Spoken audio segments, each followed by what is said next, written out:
Olá, pessoal, boa noite a todos vocês. Vamos então a mais um capítulo aí dos nossos estudos, né? Sobre a psicanálise. Nós paramos aí na página 100, a terceira revolução de Freud. Na verdade, gente,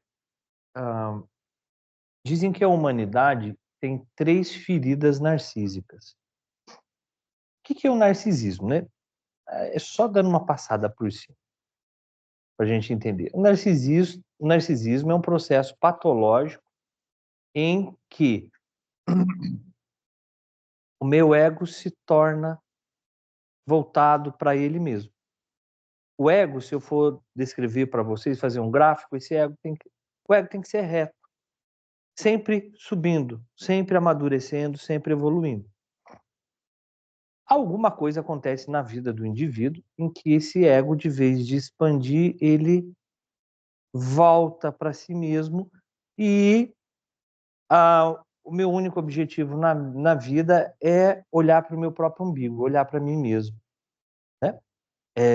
Então, quando a gente fala em ferida narcísica, né, é esse trauma que ocasionou essa...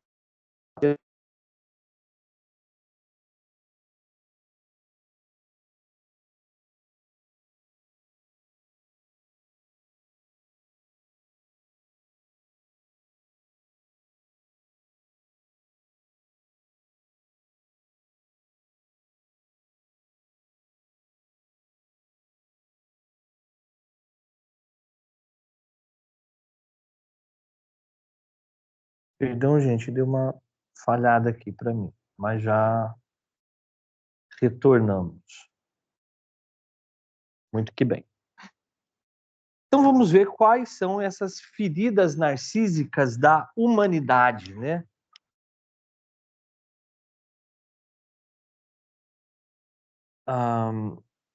Esta hostilidade é compreensível com a sua terceira conquista revolucionária. Freud feriu o orgulho do homem. Então vamos ver quais são essas feridas narcísicas da humanidade. Primeira, né? Foi a grande primeira revolução da humanidade, foi na cosmologia, né? Quando Copérnico ele admitiu que a Terra não a Terra e portanto a humanidade não é o centro do universo. Antes de Copérnico fazer essa afirmação, eles achavam que a Terra estava no centro e o Sol rodava em torno dela e tudo. Aí percebeu que não, que existe o Sol e a Terra que gira em torno. Então, isso aí foi a primeira ferida narcísica da humanidade, né? Ou a chamada da primeira revolução da humanidade, foi descobrir que a Terra não estava no centro do universo. O segundo, foi a revolução, então primeiro ali na primeira revolução foi de Copérnico, na cosmologia, depois a segunda revolução foi na biologia, né? Onde o homem não é a criatura de Deus, mas um macaco mais desenvolvido. Então, foi com Darwin, quando Darwin veio com a teoria do evolucionismo. Essa daqui, às vezes, na impressão, dá a página diferente, viu? Dá um número de página diferente. Vocês fiquem atentos aí, porque dependendo do tamanho da fonte que vocês usam no arquivo, do jeito que foi impresso, dá uma diferença. É a terceira revolução de Freud. Eu acho que o índice não vai bater se tiver.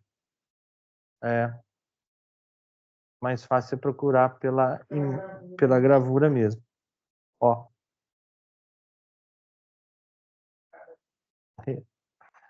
Então, o que acontece? Também achava-se que o homem era filho de Deus aqui na Terra. E aí, para a biologia, né, nós somos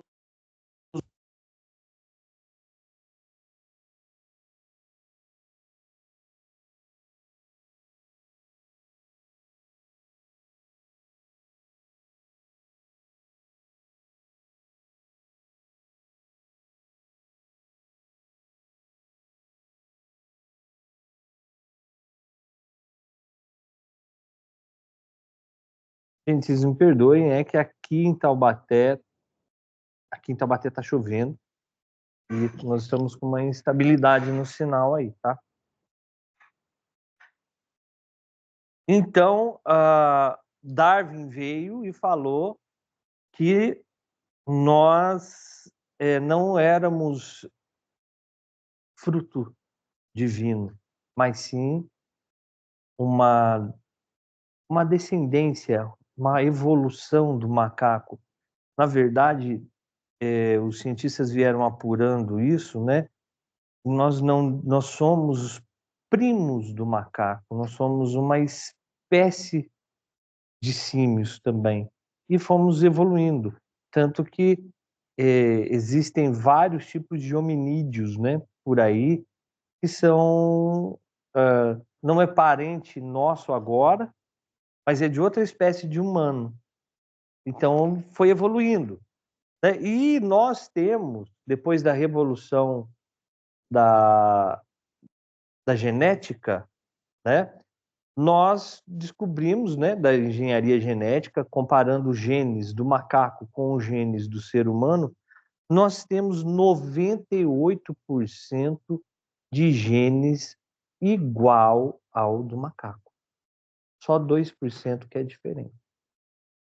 Inclusive, uma coisa que diferencia o ser humano de todos os outros animais, com exceção do macaco, é o polegar, que é o quinto dedo que ajuda no movimento de pinça. Né? A maioria dos bichos não tem esse movimento de pinça, tem que juntar tudo. Nós não. A gente tem esse movimento de pinça. Dos mamíferos, estou falando. Né? Então, outros iguais a nós é só os macacos, que tem a presença do quinto dedo, a diferença do polegar. Sem o polegar, você não consegue pegar nada, viu? É a coisa mais difícil do mundo. Você precisa do polegar. Tanto é que em acidentes de...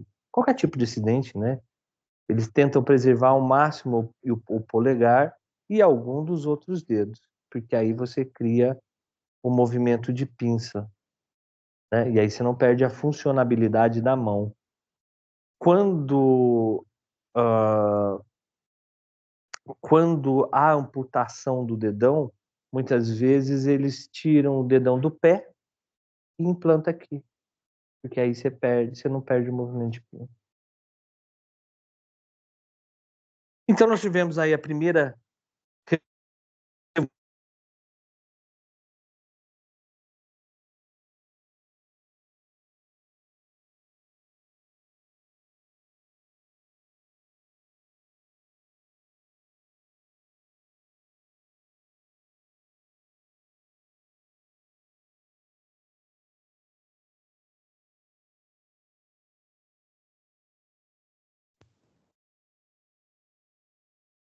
caiu de novo, mas vamos lá, de grão em grão a galinha enche o papo, né? Como dizia aí os antigos. Tá mais ou menos, Regina, pela página 100. Olha da 90 em diante que você vai achar. Então, e a terceira revolução, qual foi? A psicologia do inconsciente. Não, antes de Freud, não sabia-se da existência de um inconsciente. Sabia que existia um pensamento, já tinha alguns outros psicólogos também falando assim em pensamento consciente e pensamento inconsciente, mas não teve o aprofundamento que Freud deu ao inconsciente. Não teve os estudos que Freud deu. Então, por que foi uma revolução, a terceira revolução da humanidade foi a descoberta do inconsciente? Porque Freud apontou que nós somos governados pelo nosso inconsciente e não pelo nosso consciente. E aí foi a terceira ferida da humanidade, porque achávamos que tudo que tivéssemos feito, tudo que fazíamos, era de forma consciente. Freud falou, não, nem tudo. Muita coisa é inconsciente, você faz sem você saber. Não, mas eu sei que eu fiz tal coisa. Um exemplo que eu citei para vocês do rapaz que quebra a caneta. Ele sabe que quebrou a caneta, ele sabe que ele destrói caneta, ele não pode ter caneta na mão, mas por quê? Né? O motivo estava no inconsciente. Então, nós tivemos aí, né, as feridas narcísicas da humanidade, a primeira sendo como a, a Terra não sendo o centro do universo, o segundo, Darwin e a teoria do evolucionismo e não do criacionismo, e a terceira, que é Freud e a psicologia do inconsciente. E vamos lá. Os filósofos sempre igualaram o espírito à consciência. Freud, no entanto, dizia alguma coisa a mais. Somente uma parte do psíquico é consciente. O resto é inconsciente. Compreendendo pensamentos inadmissíveis e não arbitrários que motivam o comportamento. Você acha que a mente humana é irracional? Aí Freud responde aqui, né? Eu acho que a razão não é algo dado, tem que se lutar por ela. Por quê? Por que eu tenho que lutar pela razão? Porque eu não sei se aquela atitude que eu tomei foi feita em cima de uma ação inconsciente. Então, é uma briga a gente saber se é racional ou não a minha atitude. Vamos pegar um exemplo disso aqui no Homem dos Ratos, um caso famoso de Freud. O Homem dos Ratos. Observações do caso de neurose obsessiva. Um notável jovem de 29 anos veio me procurar. Eu tenho ímpetos de cortar a minha garganta com uma navalha e as pessoas que amam estão em perigo. Então ele sempre tinha isso, uma vontade de passar uma navalha na garganta, né? E sempre achava que as pessoas que ele amava estavam em perigo. Esse pensamento sempre vinha na cabeça dele. E aí Freud pergunta, quem está em perigo? Ele fala, minha namorada e meu pai. Qual é o perigo? Aí ele relata isso aqui. No verão passado, um amigo me falou sobre uma tortura chinesa. Amarrava um pote cheio de ratos nas nádegas da vítima. Então os ratos procuravam roer um caminho para fugir através do ânus. E aí o rato ia comendo a pessoa por dentro, né? A ideia me apavorou, mas me fascinava. Aí Freud... Deixa eu ver aqui, dá licença. Opa. É. É que, na verdade, ele, na hora de imprimir, ele tirou, né? 105, 101. Ele fez uma... Ó, ele pulou um monte de coisa aqui. Precisa pôr... Você precisa pôr em ordem de novo isso. Mas tá por aqui, ó. É essa parte aqui. Vamos ver se daqui para frente vai dar sequência. Eu acho que daqui para frente vai dar sequência. Vamos lá. Então, imagina que meu pai e minha namorada deveriam sofrer esse castigo. Mas por que isso? Né?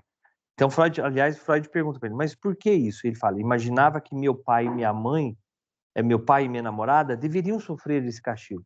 Estranho, porque ele amava, né? Por que deveria sofrer esse castigo?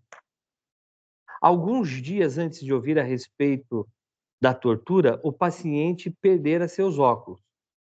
Ele encomendou um novo em Viena e um oficial da região se encarregou de buscá-lo. Foi quando ele ouviu a história dos ratos.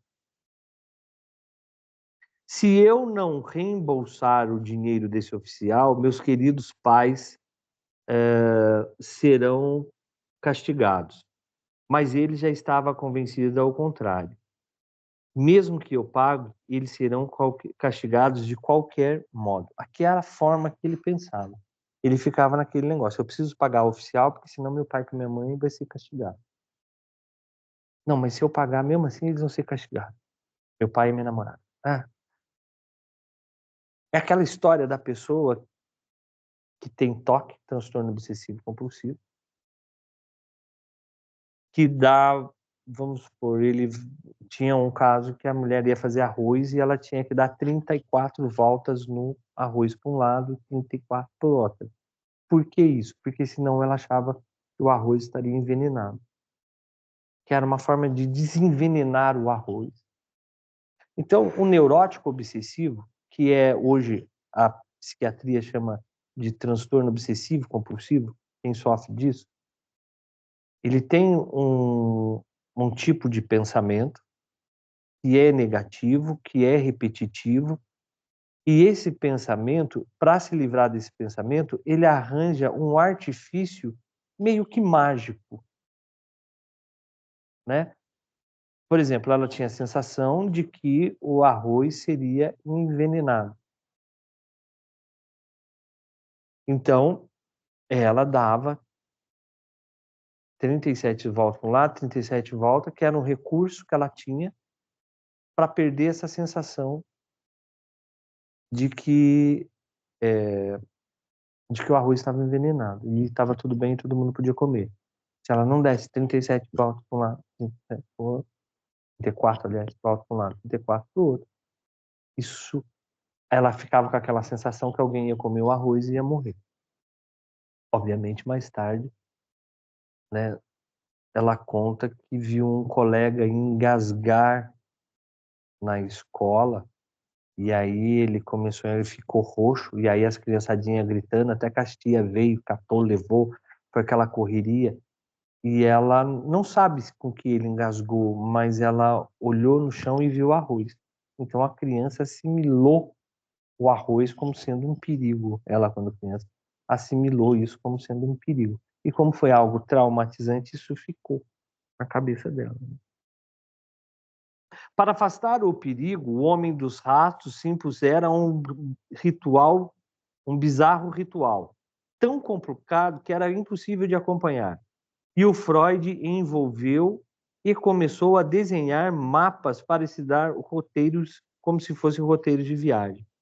Então, ele desenvolveu esse ritual. A menina do arroz dá a volta para lá e para cá, e ele era um ritual mas tão complicado, tão maluco, que o Freud começou a desenhar literalmente para ver se entendia o que estava ali, né? É como se fosse um mapa mental hoje, Freud começou a desenhar. O que ele está realmente procurando? Finalmente, Freud encontrou essa busca neurótica numa cena da infância relacionada à curiosidade sexual. Minha governanta deixava-me explorar as partes secretas do seu corpo. E você queria conhecer mais? Sim, mas tinha medo que meu pai soubesse. Então, a excitação sexual foi associada ao castigo e à hostilidade do pai. Né? Porque era algo, ele, um menino, a governanta, que também não devia ser tão mais velha assim, né? Porque saía de casa para trabalhar com 12, 13 anos, devia ser um pouquinho mais velha do que ele só. E ali eles tinham aquelas brincadeiras, né? Aquelas brincadeiras ali de se descobrirem. E ela deixava que ele passasse a mão nela. Mas ele tinha muito, era bom, mas ele tinha muito medo do castigo do pai. Então aí nós já começamos, né? Toda a excitação sexual dele vinha junto com o medo do pai.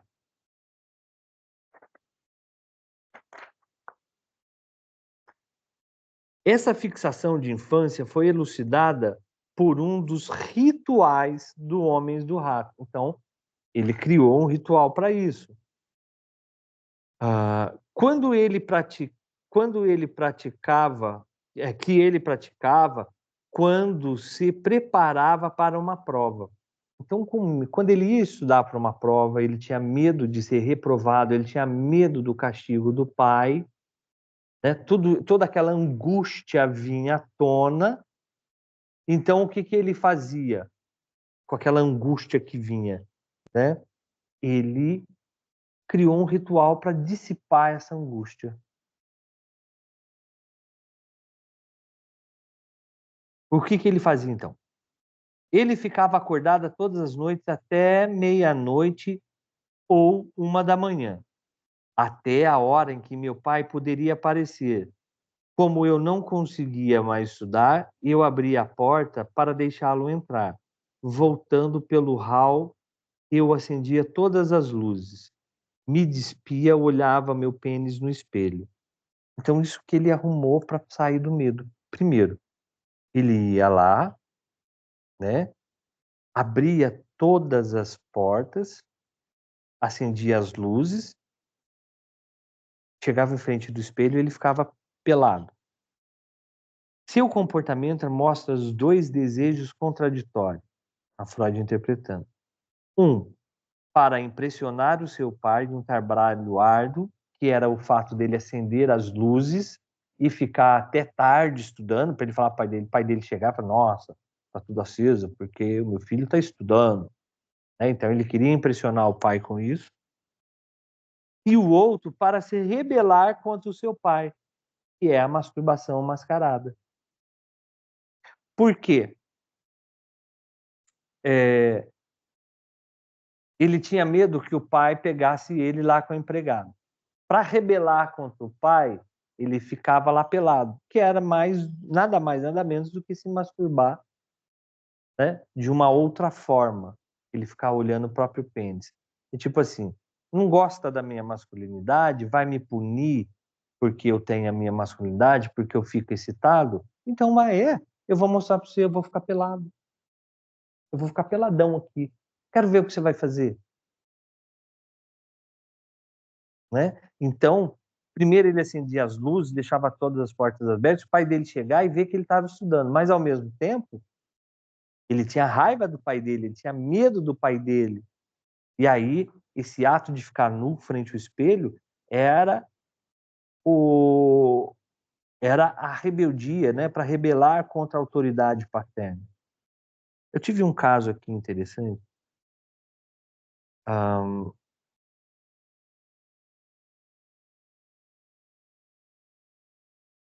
eu tive um caso interessante que foi o seguinte.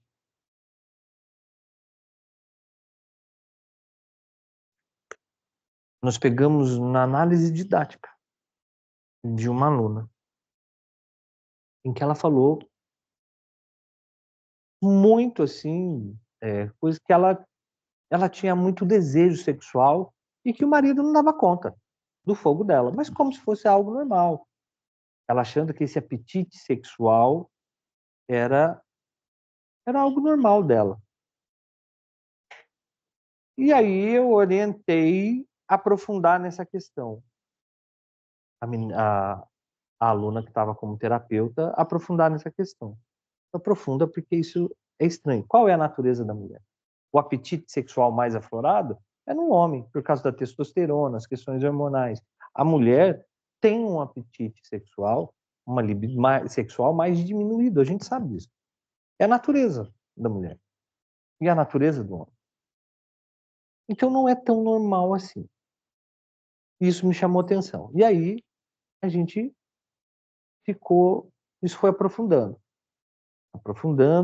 e aí descobrimos que isso fazia uma diferença no relacionamento, porque deixava o marido extremamente seguro com ele mesmo e extremamente ciumento dela. Tipo assim, eu não dou conta, o que ela vai fazer? Vai buscar fora.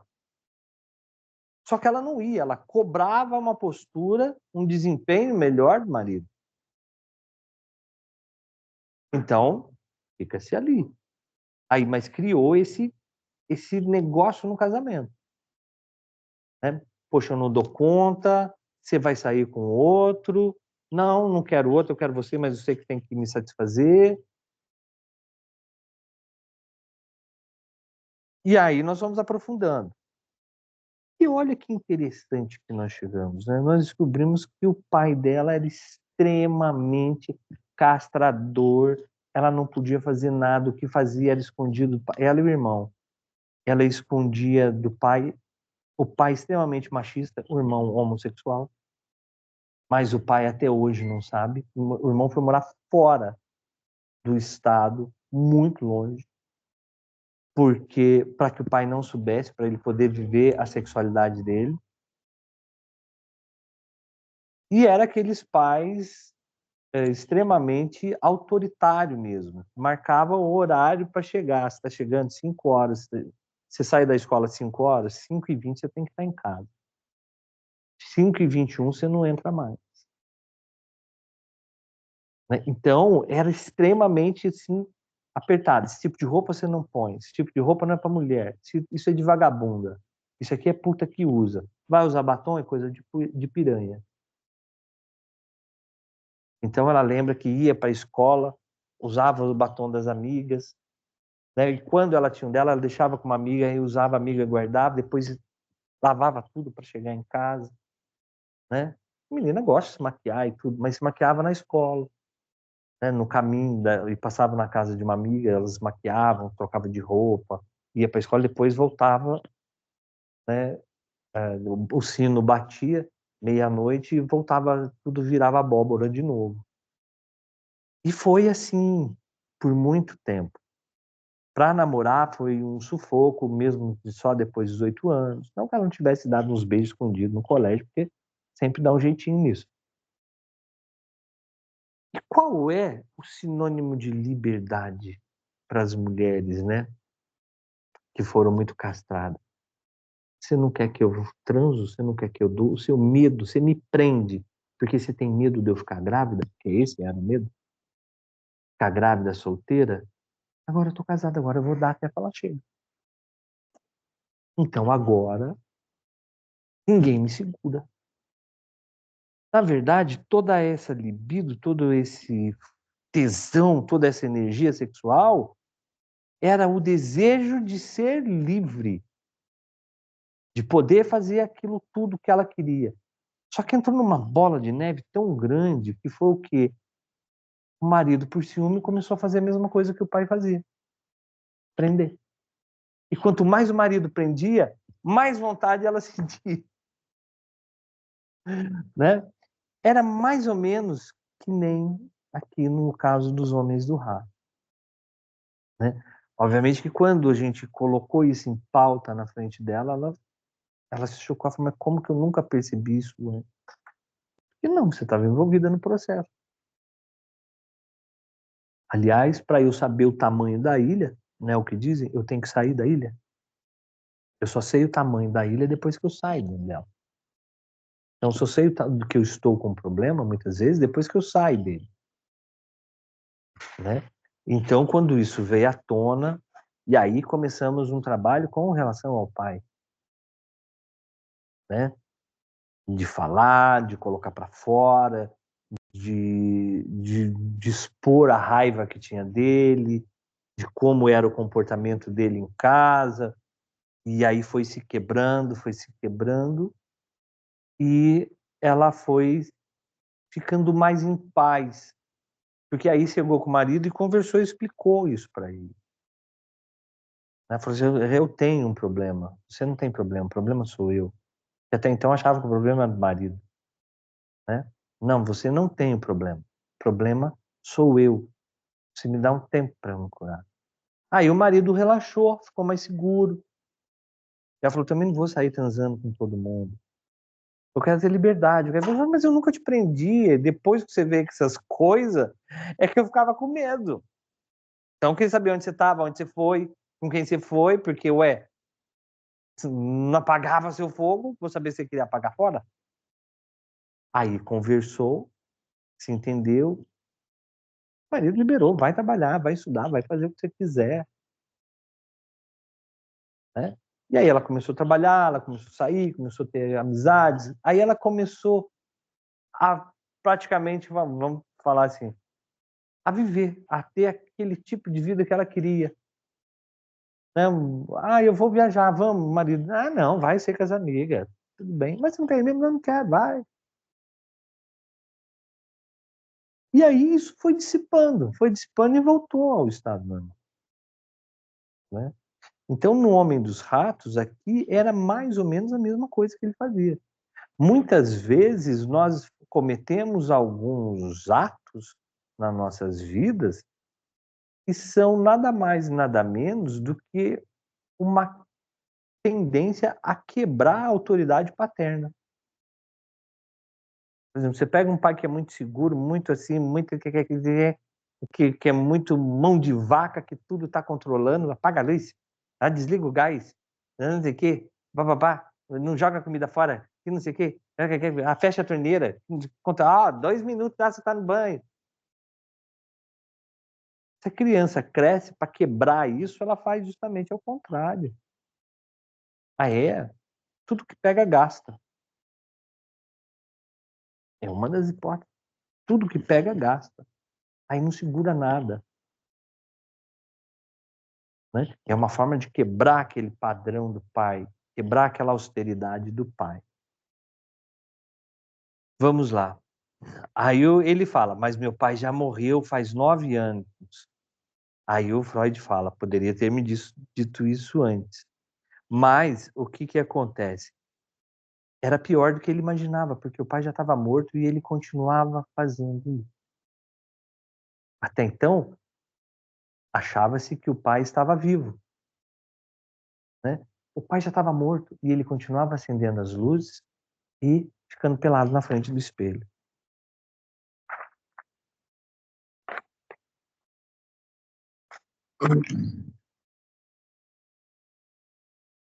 Eu sou um ateu por natureza, mas quando meu pai morreu, eu comecei a acreditar na vida depois da morte.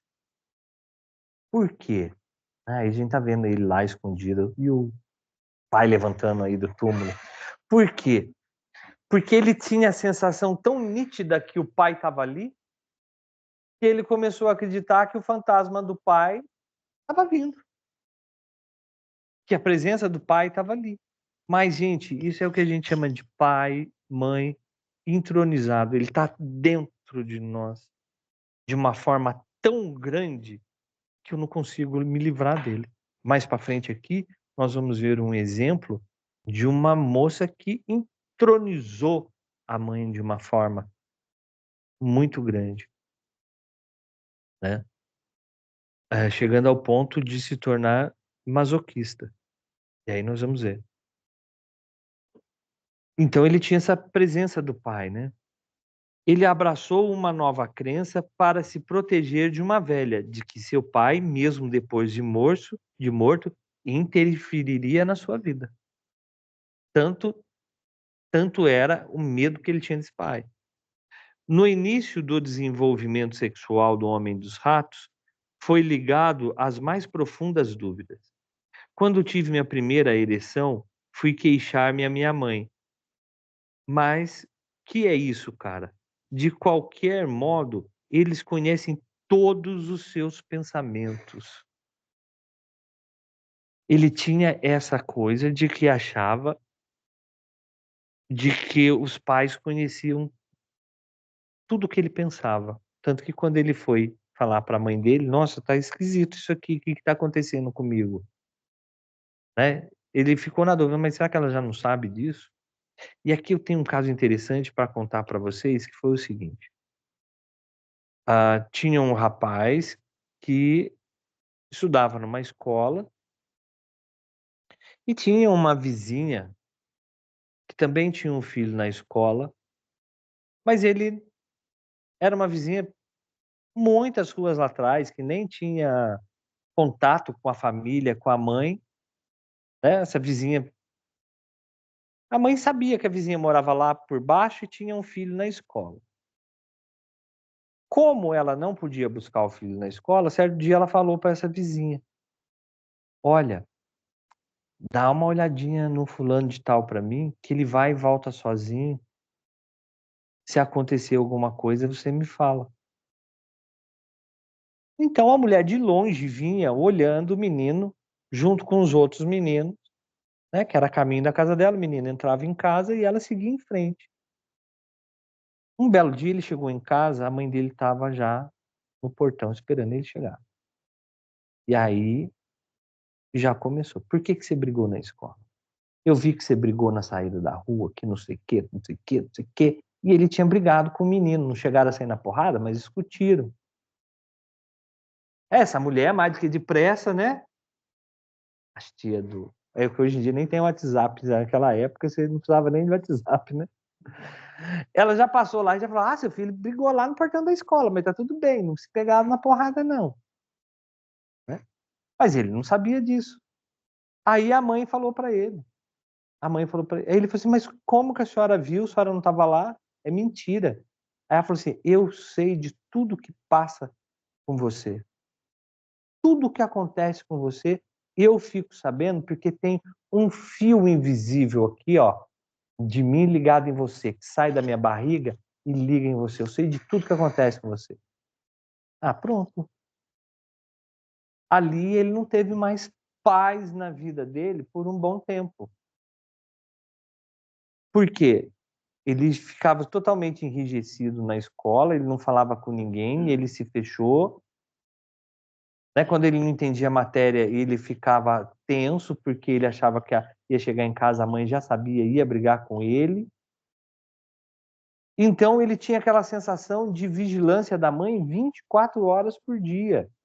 Até as brincadeiras, quando ele tinha ímpeto de brincar de alguma coisa, né? Subir na árvore, não vou porque minha mãe vai estar olhando. E isso foi muito tempo assim. Até que um dia ele falou pro irmão mais velho, né? O irmão mais velho falou assim: vamos jogar bola? Ele falou assim: não, a mãe não tá em casa. Ele falou: então, por isso mesmo, vamos jogar bola. A gente volta antes dela voltar. Vamos lá jogar. Aí ele falou assim: não, ela fica sabendo de tudo que a gente faz, você não sabia? Existe um cordão invisível. Aí disse que o irmão tirou mais sarro. Ele falou: isso não existe, isso é bobo. Ela que falou isso pra você, pra ficar controlando você.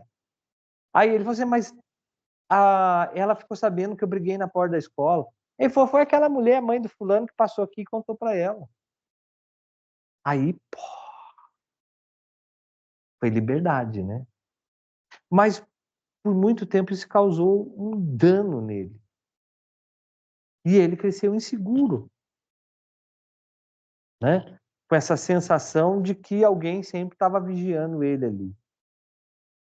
Então a gente tem que tomar muito cuidado com o que a gente fala para as crianças. Obviamente essa mãe não falou com intenção de torturar ele, de prejudicar ele. Foi uma forma de falar para ele: olha, faz a coisa correta, não apronta, né? Eu tô te vendo. Foi uma forma que ela achou para proteger ele. Mas a criança, gente, não entende metáfora, a criança não entende outro tipo de linguagem. A criança, ela é literal, é 8 ou 80. Se você falar para ela que tal coisa é assim, dependendo da idade, ela vai acreditar que é aquilo. E não tem quem desacredite. Então, o Homem dos Ratos aqui tinha essa crença também de que os pais sabiam de todos os pensamentos dele. Sua queixa sobre as necessidades genitais sugere uma fixação na fase anal, a fase que foi policiada pelos seus pais. A maioria das neuroses obsessivas podem regredir até a fixação anal, que frequentemente está relacionada às necessidades sádicas. Por isso a história do Homem dos Ratos o obstinava, né? Toda neurose, grande parte da neurose, está muito relacionado na época do desfraude, na fase anal, que vai ali do 1 aos 3 anos, que é quando a criança largou já o peito da mãe e está começando a treinar o esfíncter, né? Está começando a sair das fraldas. É a fase que a criança é mais repreendida. Por quê? Não faz xixi, não faz cocô aí, não pode, tira a mão daí, isso é fedido, isso é sujo. A criança é sempre: ei, já fez cocô de novo, vou ter que trocar você de novo. A criança é sempre repreendida, muito repreendida no desfraude. Então pode haver uma fixação nessa fase.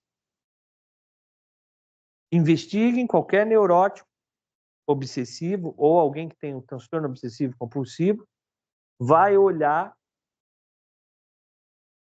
a fase. Essa menina, ela tinha quantos? A menina do arroz? 2 anos. Em plena fase fálica. Plena fase anal. Estava no período de desfraude. Então, qualquer trauma que tem ali vai se resbalar lá na frente.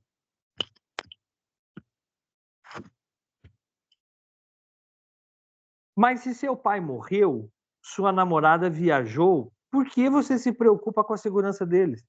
Aos poucos, Freud começou a pegar o significado oculto das ideias inconscientes dos homens do rato. Por exemplo, minha namorada deixava a cidade. Vi uma pedra no meio da rua. Senti que devia remover a pedra. O carro dela podia passar ali e... mas que ideia mais absurda. Aí ele mesmo pensa, né? Ele viu uma pedra no meio da rua, ela ia com a carruagem passando ali, né? Ele ficou imaginando, nossa, mas vou lá tirar a pedra, porque vai que a carruagem dela passa aqui, passa em cima da pedra e ela sofre um acidente. Mas quantas pedras não existem na rua? Será que ele ia remover todas? Por isso que ele mesmo se tocou do absurdo da ideia dele, né?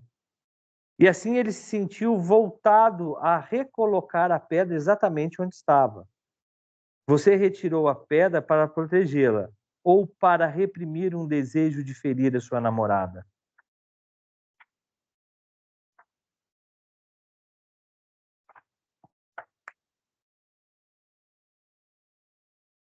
Ou porque isso parecesse racional, ou então porque eu coloquei a pedra de volta no lugar, ou porque eu desejei ferir minha namorada. Os objetivos do homem dos ratos estavam torcidos. O castigo que ele temia que os outros sofressem era, na verdade, um temor de si mesmo. O comportamento normal atua na realidade e no presente, mas os atos do homem dos ratos não têm sentido na realidade do aqui e agora, porque suas angústias sexuais se relacionam com o passado, com o inconsciente, né? É aquilo que está no inconsciente que está fazendo ele movimentar. Não é o que está na consciência, mas sim o que está lá embaixo, o trauma que ficou. Suas ações só são significadas quando nós as observamos como uma necessidade de repetir um acontecimento do passado. O neurótico não lembra, ele repete. Então, todo ato repetitivo é uma forma de retorno ao passado. Não de lembrar do passado, mas sim de querer arrumar aquilo, superar aquele trauma. Então, é um movimento que inconsciente que você vai. Lembra que eu falei para vocês lá no início do curso do cocô do cachorro embaixo do tapete? Né? Você vai. Você não tira aquele cocô, aquele cheiro vai voltar. Porque aquele cocô tem que sair dali. Você abre a janela, liga o ventilador, joga spray, limpa a casa, você arranja um monte de subterfúgio, mas o cocô tá ali, sempre cheirando, sempre saindo odor. O que precisa fazer? Ir lá e retirar aquilo lá de baixo e dar destino nele. O conteúdo recalcado, o conteúdo traumático, ele fica no inconsciente e ele faz força para sair. E aí o inconsciente faz força para recalcar de novo. Então, fica nesse vai e vem, né? Ora está aqui embaixo, ora ele volta, aí reprime de novo, ele volta. Então você começa, isso gera uma angústia, isso gera uma sensação ruim dentro, que aí eles desenvolvem um comportamento, como o homem dos ratos arrumou, para ficar livre dessa sensação estranha.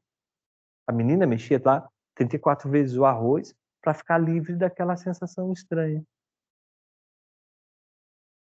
né? Então, o inconsciente muitas vezes manda mais na sua vida do que você. Freud falava que quando a boca não fala, até a ponta do dedo manda a mensagem, mas do inconsciente, né? A análise do Homens do Rato durou 11 meses. Sua neurose foi completamente curada até a sua morte na Primeira Grande Guerra, né?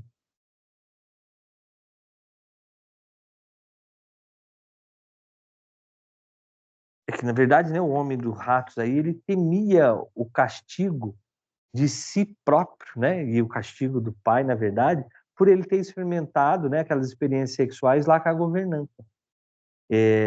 Como ele temia o castigo, né, ele projetava na namorada, né, e ele tentava proteger, mas ela do castigo dele, ela fosse castigada. Mas tanto o castigo e a punição era contra si mesmo, e ele projetava isso na namorada. E aí nós vamos para o movimento psicanalítico, né? Freud começou a, a formar outros psicanalistas, né? Em 1900 entre 1902 a 1908, Freud reuniu em torno de si discípulos e outros pioneiros da psicanálise. Eles formaram a Sociedade Psicanalítica de Viena. Então, a gente tem aí Otto Rank, Ernest Jones, que, não me engano, foi um dos biógrafos de Freud, Hans Sachs, Alfred Adler, Sandor Ferenczi, Max Wegton, William Stelkel, o mais famoso deles, né, o Jung, e o Carl Abraham. Esses foram os primeiros ali que foram estudar psicanálise com Freud e formaram a Sociedade Psicanalítica de Viena. O primeiro congresso internacional se realizou em abril de 1908 em Salzburgo. Em agosto de 1909, Freud foi convidado para lecionar nos Estados Unidos por Stanley Hall, presidente da Universidade Clark. Embarcou junto com Jung e Ferenczi. A bordo do George Washington, Freud encontrou um camareiro lendo, né, a Psicologia da Vida Diária. Então, era um livro de Freud, foi um dos primeiros livros de Freud, e ele encontrou o camareiro lendo. E aí o Freud questiona, será que eu sou tão famoso assim? Tem umas cartas, né, que eles montam, foram pegando as cartas de Freud, foram montando livros e tudo, né, escritos, e foram publicando essas coisas. Tem um que conta que essa viagem foi interessantíssima, porque juntou o Adler, o Jung e o Ferenczi, o Jung e o Freud. E ali, eles até chegar nos Estados Unidos, teve muita conversa, teve muito debate. E uma das coisas que chamava a atenção era que o Freud ficava perguntando para ele sobre os sonhos dele. E aí o Freud ficava analisando os sonhos dele, mas o Freud nunca contava o sonho dele para eles. Por mais que eles insistissem, o Freud não contava, mas analisava eles, né? Aí chegou a América. Freud não gostou da América. E ele fala, isso aqui é um gigantesco erro. Quando Freud viu como os Estados Unidos era filosoficamente desenvolvido, ele falou, isso aqui é um erro. Isso aqui vai formar muito neurótico. É uma fábrica de louco. Por quê, gente? Porque ele percebeu o ritmo social e político que era desenvolvido nos Estados Unidos, né? E que isso teria uma grande consequência, porque eles, primeiro, privavam muito patriotismo. Então, eles eram muito narcisistas, o americano. Tanto é, gente, que eles mudaram, eles não queriam ter nada a ver com a Inglaterra, eles eram colonos da Inglaterra, né? Na verdade, era um bando da Inglaterra, não tinha mais onde pôr gente, começou a mandar da terra para a América e mandou mandar esse pessoal tudo para aliviar. E veio muita gente boa, mas a maioria era gente ruim também, que veio junto lá, que eles não queriam na Inglaterra. Foi mandando tudo aqui para os Estados Unidos.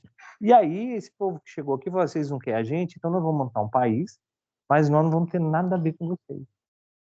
Até que a independência saiu, né? Aí, quando a independência saiu, eles ficaram livres da Inglaterra, eles mudaram tudo. Pode ver que centímetros, eles não falam em centímetros, eles falam em polegadas, em quilômetros eles usam em milhas, todas as medidas dele, graus eles usam em Fahrenheit. A forma de escrever o nome eles mudaram, colocando o sobrenome na frente e o nome por último.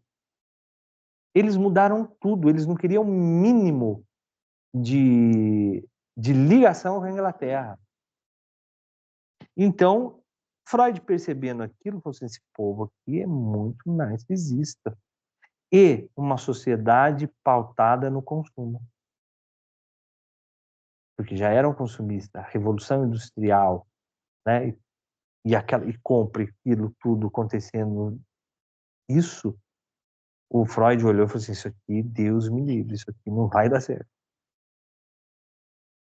Por volta de 1910, Freud era reconhecido internacionalmente, mas agora ele se defrontara com as lutas dentro do movimento psicanalítico.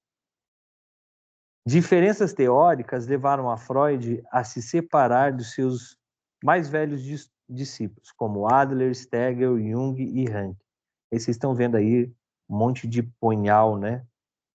Seu Freud sendo apunhalado pelas costas. E aí ele fala: eu estava melhor sozinho. E, na verdade, ele montou para ele ter respaldo. Ele montou a sociedade psicanalítica para que a psicanálise ganhasse força. Só que aí eles começaram a desenvolver as suas teorias, cada um começou a desenvolver as suas teorias. E aí o Freud falou assim: poxa, mas vocês estão saindo daquilo que é isso que eu preconizei, da linha teórica da psicanálise, vocês estão fugindo. Né? E Jung era o mais querido dele, e Jung era muito espiritualista. Né? O Jung foi o primeiro a falar que a Terra era... o primeiro ser humano a falar que a Terra era azul, depois de uma experiência de EQM, experiência de quase morte. Jung infartou. Nesse infarto, enquanto os médicos reanimavam ele, ele saiu do corpo, saiu do planeta, uma projeção astral, e viu o planeta azul, e quando ele voltou, ele falou: a Terra é azul. Isso antes dos astronautas irem para a Lua. Aí, quando os astronautas foram para a Lua, a Terra é azul. E para Jung não era novidade. Ele já tinha dito isso. Então, ele era espírita, ele era kardecista, a família dele era tudo kardecista. Então, Jung tem uma pegada. O Jung começou a trabalhar com alquimia e colocar essas coisas junto na psicanálise, né? Inconsciente coletivo, arquétipos. Jung começou a trazer essas coisas para dentro da psicanálise. E Freud falou assim: mas você está desvirtuando a psicanálise. Isso não tem nada a ver com psicanálise. E aí o Freud cortou relações com ele. Foi dito algumas vezes que a personalidade tirânica e dogmática de Freud foi a causa desta divisão. Mas, como disse Freud ao seu biógrafo Ernest Jones, não se tratava da minha personalidade. Eles não gostavam das minhas ideias sobre a sexualidade e inconsciente. Na verdade, então, quando eles falavam que o Freud tinha uma personalidade muito rígida, né? Aí o Freud rebatia, falava: não, não é isso. Vocês não gostam é da minha teoria da sexualidade e do inconsciente. Não é de mim. É da minha teoria que vocês não gostam. O conflito mais conhecido foi entre Jung e Freud. Carl Jung, 1875, morreu em 1961, era psiquiatra no hospital de Burgzil, em Zurique. Ele foi o primeiro a experimentar o método psicanalítico de Freud em doenças psicológicas que demonstravam uma sintomática mais grave do que os neuróticos. Jung criou a famosa expressão complexo, né? E desenvolveu testes de associação de palavras a serem utilizados em diagnóstico, coisa que o Freud não gostava de teste. Porque, muitas vezes, uma pergunta queria dizer uma coisa para mim, mas para você tinha um outro sentido completamente diferente. Então como que eu ia achar uma resposta ideal, né? Se eu perguntar o que é vida para cada um de vocês, cada um vai ter uma opinião. Se eu falar para vocês o que é infância, cada um de vocês vão pensar numa resposta, pautados na própria infância que teve. Então, Jung, Jung criou esses testes e Freud era contra isso, né? Freud ficou muito impressionado com Jung e vice-versa, no começo, né? E Jung é como um filho, um príncipe herdeiro do movimento. Importante para Freud foi também o fato que Jung era um psiquiatra estabelecido, não era de Viena e nem era judeu. Freud disse certa vez ao seu colega Karl Abraham: muitos de nós somos judeus e eu não gostaria que a psicanálise fosse tida como uma típica descoberta judia. Por isso que ele pegou no ponto, porque ele estava ali na época do antissemitismo, né?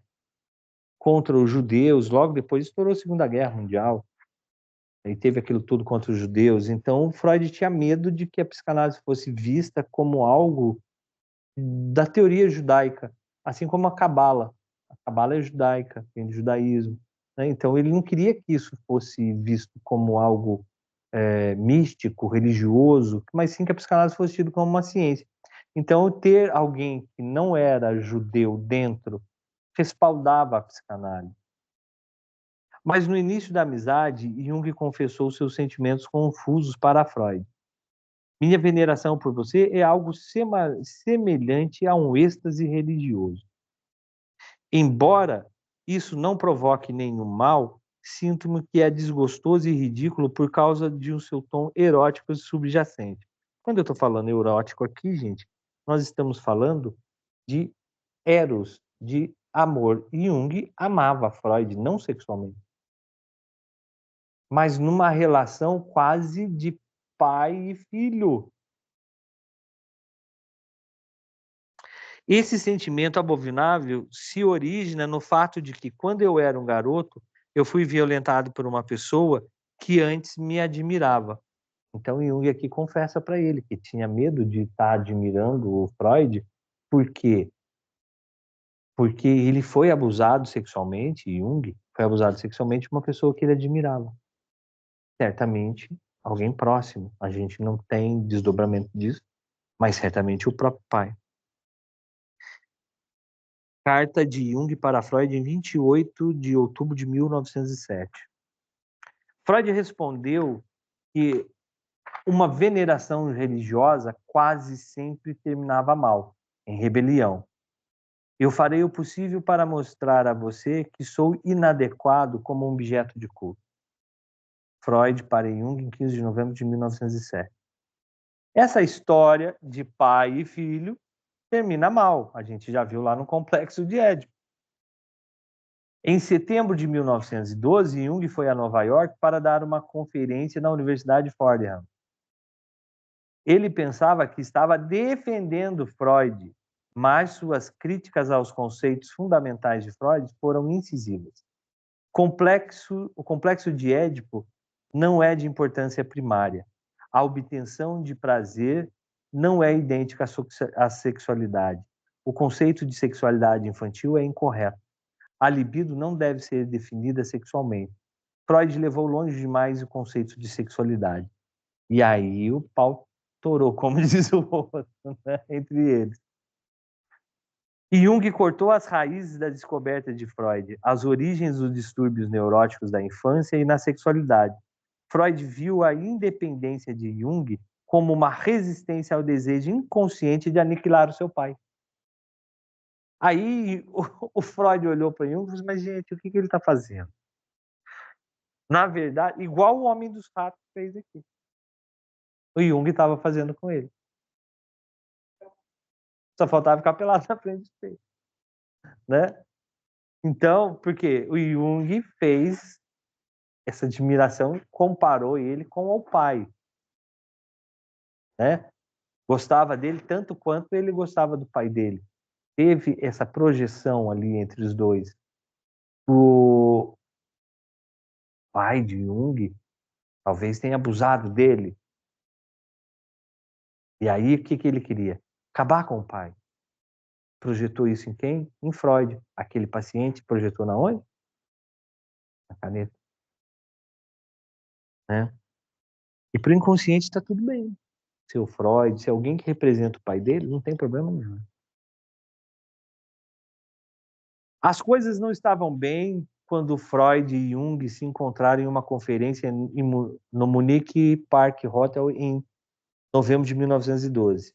Depois de 2 horas de conversa, de homem para homem, reconquistei a lealdade de Jung, Freud fala.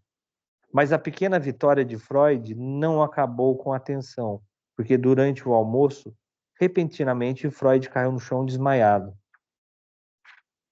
Jung o carregou para o quarto. E quando Freud voltou a si, Freud falou, deve ser doce morrer. Porque ele desmaiou, apagou, né? Foi uma coisa, puf, ele não viu nada, ele acordou, já estava no quarto. Então, ele imaginou, se eu tivesse de morrer, quem já operou e tomou anestesia geral, e puf, apaga. Ela falou, nossa, se isso for morrer, deve ser muito bom. Você não vê nada. O que Freud queria dizer, ele já desmaiara antes. Ele já desmaiara antes, sim, em 1909, quando ele trouxe o abstêmio Jung para beber um copo de vinho, para festejar a viagem aos Estados Unidos. E alguns anos antes, mesmo quando no quarto do Park Hotel, ele teve sintomas semelhantes, como contou para Ernest Jones. Neste quarto, minha amizade com o Flies terminou. Finalmente terminou. Lembra do Flies, o otorrino, que ajudava ele lá no começo da carreira dele, né? Que o otorrino falava que a repressão, que a histeria era por causa de uma irritação na mucosa nasal, né? E era muito amigo dele. E a amizade deles acabaram, e acabou naquele quarto de hotel. Então, toda vez que ele tinha uma situação semelhante, aquilo para ele foi tão desgostoso que ele tinha a sensação de desmaio. Né? Ele fala que nesse quarto, minha amizade com o Flies terminou. Era o inconsciente mandando recado para ele, né? E Freud analisou isso. Existe algum inquietante sentimento homossexual na raiz disso tudo. Na verdade, aqui, o Freud ele usou o termo homossexual, mas hoje a gente traduz isso porque mudou o conceito, né? A homossexual se diz a homossexualidade aquele ou aquela que tem relações com o mesmo sexo. Naquela época, para Freud, o melhor seria heteroafetividade. O que é a heteroafetividade? É esse amor que eu tenho pelo mesmo gênero que o meu. Os homens, quando juntam naquele bando de gente, enfia num ônibus e vai cantando daqui até São Paulo, vai Corinthians! Aí chega lá e todo aqueles bando de homem apinhocado e volta comemorando o jogo. O que é aquilo que eles têm entre si? Uma homoafetividade, né? Quando saem para sentar num bar, para conversar, para fazer o churrasco, né, de final de semana, eles juntam quem? Aqueles que eles têm afeto, têm afinidade. Então, é a homoafetividade que nós temos isso normal. O primeiro objeto homoafetivo nosso são os pais. O primeiro objeto homoafetivo do menino é o pai. E o heteroafetivo? A mãe. Qual o primeiro objeto homoafetivo da menina? A mãe. Qual o primeiro objeto heteroafetivo da menina? O pai. Né? Então Jung aqui percebeu que ele gostava muito do Flies e que a separação foi doída. Ele não queria ficar sem amizade, mas os dois eram muito picudo, né? Vamos falar assim. Eram dois gênios, praticamente, cada um no seu campo. As relações entre Freud e Jung pioraram. Em sua carta de 18 de dezembro de 1912, Jung culpa Freud pela divisão do movimento. É tudo culpa sua por nos tratarmos como crianças, Jung fala para ele. Na primavera de 1913, Freud concluiu um novo livro, Totem e Tabu, que sabia que iria acelerar a ruptura com Jung. Então estava aquela coisa meio assim, meio entre os dentes, né? Vamos, não vamos, ele lá, eu cá, mas ainda mantinha uma certa comunicação. Mas aquilo para Freud não estava muito bom. Freud falou assim, melhor a gente separar de uma vez, um mais não olhar para a cara do outro, ninguém falar com o outro. E aí Freud termina o Totem Tabu, que era uma coisa que ele sabia que ia contra as teorias junguianas. Jung queria reduzir a importância da fantasia do incesto, mas nesse livro Freud aumenta ainda mais a importância do complexo de Édipo, relacionando as origens da civilização humana. Toteísmo e incesto.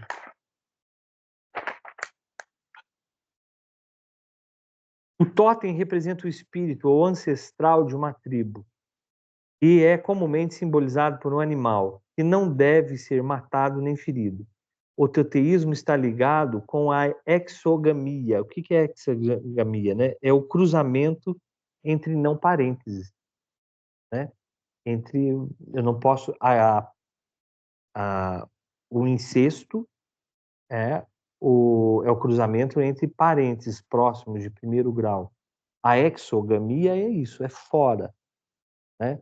Então, nós somos uma sociedade exogâmica, porque nós não casamos com os nossos parentes, primeiro de primeiro grau, né? Tem primo que casa com prima aí, que a gente sabe, mas é muito pouco, né? Mas não se casa com irmã, não se casa com mãe, não se casa com pai. Isso é tido como crime e um tabu. Entenderam onde Freud chegou com o toteísmo, né? Ao tabu. Relações sexuais entre membros da mesma comunidade totêmica são proibidas. Deste modo, o incesto tornou-se um tabu. Tabu, gente, vem da palavra, aí vocês estão vendo até uma escultura maori, né? Totem maori. Tabu vem do maori, tapu, que significa invadir o proibido. Então, o tabu é algo que é proibido e eu não posso invadir isso. Onde Freud chegou com isso, gente? Existia antes da sociedade moderna, dita civilizada, eles funcionava tudo muito por empirismo. O que é empirismo? Acerto e erro, acerto e erro, acerto e erro. O que eles descobriram? Que se um filho transasse com uma mãe, nascia a criança defeituosa. Se um irmão transasse com uma irmã, nascia uma criança com problema. Mas quando transava com outro da outra caverna, não tinha problema. E eles começaram a observar isso. Então, eles começaram a criar, né, as suas comunidades.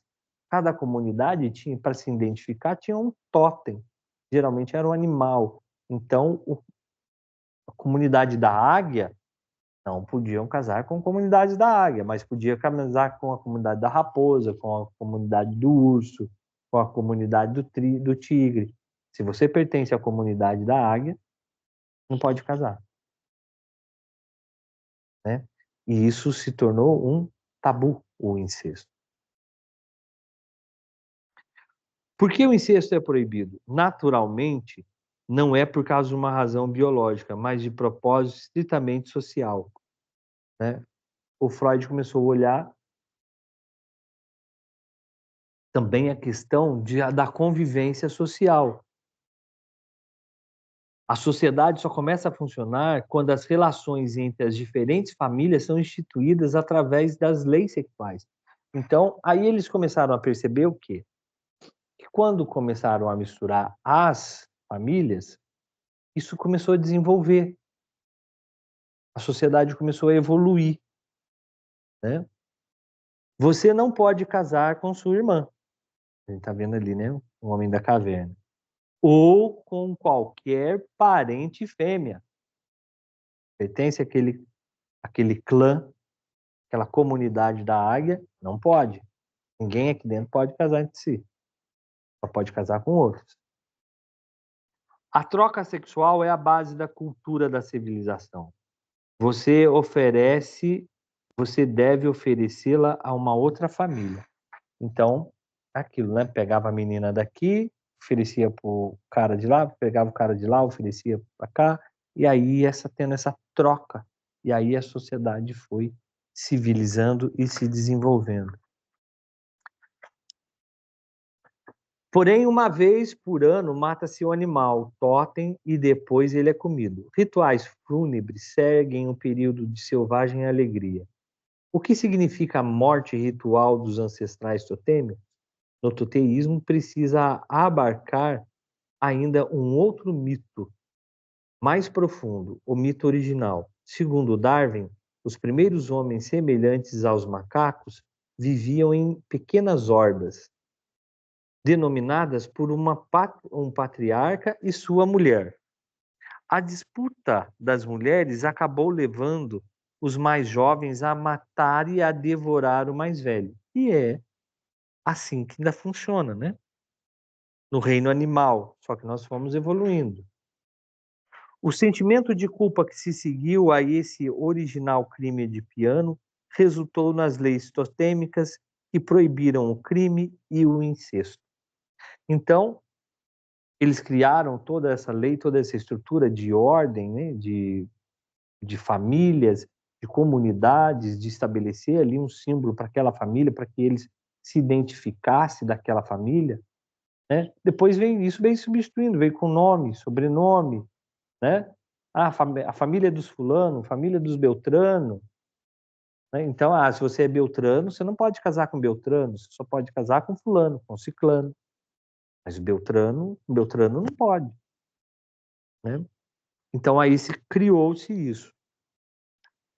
Freud estava convencido de que sua teoria da sexualidade estava correta. Isso não significava que ele não tinha dúvidas. Lógico, né? Ele sempre revisava, ele sempre estava revisando os seus trabalhos, seus estudos. Tudo pode ser explicado sexualmente. Como podemos explicar os conflitos neuróticos sobre a sexualidade? Se todos os instintos são sexuais, de onde então vem a energia para a repressão? E aí o Freud ficou pensativo, né? Somente um impulso não sexual pode reprimir um impulso sexual. Então, esses impulsos então, o que são esses impulsos não sexuais? Bem, os instintos do ego e da autopreservação. O Ernest Jones fala como? Como fome e sede. Só isso é muito pouco. E aí ele pergunta, o Freud se questiona, ele está certo, né? Porque se existe esse impulso, essa força que nos move, né, a, a fazer determinadas coisas, quando eu me deparo com aquilo que é proibido, há uma força que me reprime esse pensamento, que reprime essa ação, e faz o recalcamento. Da onde vem essa força? Né? Vem um impulso sexual, que é um impulso para a obtenção de prazer, como matar a fome, matar a sede. Mas se eu vou fazer isso, vou roubar a comida do vizinho para minha fome, vem um impulso. Isso não pode. Roubar, não. Da onde vem essa força? Né? Então, Freud ficou ali ainda em dúvida de onde vinha isso. Freud deixou claro que ele precisava de algo melhor para poder explicar a fronte do conflito e repressão. Depois, obviamente, foi estudando e vimos que temos vários mecanismos de defesa que fazem isso. O ego, o superego. Este não era apenas o problema teórico, mas também era prático, para ser capaz de cura efetiva dos pacientes. Problema da terapia. O sucesso de uma terapia depende da superação das forças que reagem à terapia. Até onde vão essas forças, né? O que são essas forças? Tem uma frase, acho que da Clarice Lispector, que fala assim: até cortar o próprio defeito é muito perigoso, porque você não sabe qual deles que te sustenta. Então, numa terapia, né, muitas vezes essa força reage contra, entra no modo de resistência, né, de negação, que são os mecanismos de defesa, também repelem ali o conteúdo recalcado, né? Aquela ação manda para o inconsciente, mas durante a terapia isso também pode acontecer. Porque se aquele conteúdo é recalcado, vamos supor, o desejo de matar meu pai é recalcado, né? Então, na terapia também, muitas vezes, esse pensamento vai encontrar resistência. Sabe por quê? Porque o inconsciente não sabe que você está na terapia. Seus mecanismos de defesa não sabem que você está na terapia. Está na terapia, seu consciente. Qual a função do psicanalista? Desvendar o inconsciente. Os sintomas de um neurótico podem ser reduzidos aos impulsos e desejos inconscientes, reprimidos. Mas o que faz um terapeuta com isso? Como pode fazer o paciente tornar consciente do inconsciente? E aí Freud, né, nos seus estudos, diga-lhe somente que não fará os seus desejos serem conscientes. Da mesma forma que ninguém se cura sozinho lendo sobre psicanálise. Ou alguém já matou a fome somente lendo a leitura do cardápio. Então precisa de falar, precisa de ter o outro aqui na frente. Sozinho você vai conseguir? Não. Muito difícil. Né? Ele até cita, ninguém mata a fome lendo sozinho um cardápio. Então é preciso de alguém que esteja conduzindo e analisando essa fala. Então, como a análise consegue tornar o inconsciente consciente, Freud utilizou uma técnica que ele já conhecia desde 1895. Ele liquidou duas barreiras que podiam colocar entre o médico e o paciente. O paciente desenvolve uma resistência contra a terapia ou, dois, acontece o mesmo que se deu com Brauer no tratamento de Ana O, a transferência erótica, né? Então, se resiste é porque algo está recalcado. Percebeu o paciente resistindo na terapia? É que ali tem algo. Por que eu resisto? Se não tivesse nada, não precisava resistir. Se resiste, é porque algo tem ali. Ou uma transferência negativa, que a gente chama, né? Que no caso seria uma transferência erótica aqui, no caso. O Brauer, quando ele começou a tratar na O, se viu lá, né? Meio que apaixonada por ele, ela fez uma transferência erótica para ele, né? Os sentimentos sexuais são transferidos para o médico. Será que esses obstáculos na análise podem ser úteis? Aí Freud fala, puxa, a resistência é um sinal, pode ser útil na análise. A transferência também, por que transferiu para mim? O que eu represento para essa pessoa? Né? Qual é o papel que eu tenho para o paciente na psicanálise? O que ele transfere para mim? Então Freud começou a falar, opa, isso não pode ser de tudo ruim. Isso aqui pode me ajudar na terapia. Por volta de 1914, Freud conseguiu utilizar os sentimentos sexuais para superar a resistência de seus pacientes. Mas os sentimentos de amor do paciente podem facilmente se transformar em hostilidade, né? Que esse obstáculo também pode se transformar numa vantagem. Porque quando o paciente chega e é hostil com você, e ele fala, e ele grita, e ele chora, e ele faz birra na sua frente às vezes, faz manha na sua frente às vezes, né? Está vindo uma mensagem ali, né? Quem que ele pensa que eu sou, que estou aqui para ele fazer isso? Devo ser seu pai? Devo ser sua mãe? Sou seu irmão mais velho? Sou seu avô? Sou seu tio? Sou a professora da escola? Qual personagem eu sou para ele estar reagindo dessa forma? Sendo hostil comigo? Ele não me conhece, né? A gente não pode atender parente, a gente não pode atender amigo. Então, geralmente, quem vem sentar aqui são pessoas que nós não conhecemos. Não tivemos um relacionamento prévio. Por que tá bravo comigo? Por que tá me xingando? Não te conheço. Como diz aquela moça do Zorro, né? Te conheço. Não. Por que você tá bravo? É algo tem. Eu estou representando, naquele momento, algum papel para essa pessoa. Eu estou servindo de algum personagem. E é bom. E é bom que ela solte, é bom, porque aquilo que ela, vamos supor que eu esteja representando o avô dela. Aquilo que ela não teve coragem de falar para o avô dela, ela vai estar falando para mim, ela vai estar colocando toda a carga emocional para fora. Ela vai estar despejando ali. Esse é o papel da transferência, né? Então, até não só a transferência erótica, né? O que é a transferência erótica? Lembrando novamente, né? Transferência erótica de amor. Tem paciente que quer que você vá na casa dele, manda convite de aniversário, e quer que você participe disso, e quer que você vá daquilo. Quer ir na sua casa? Não, não dá para fazer isso. Não entra no ciclo de intimidade dos seus pacientes. Não deixe que ele entre no seu também. A gente tem que manter essa barreira.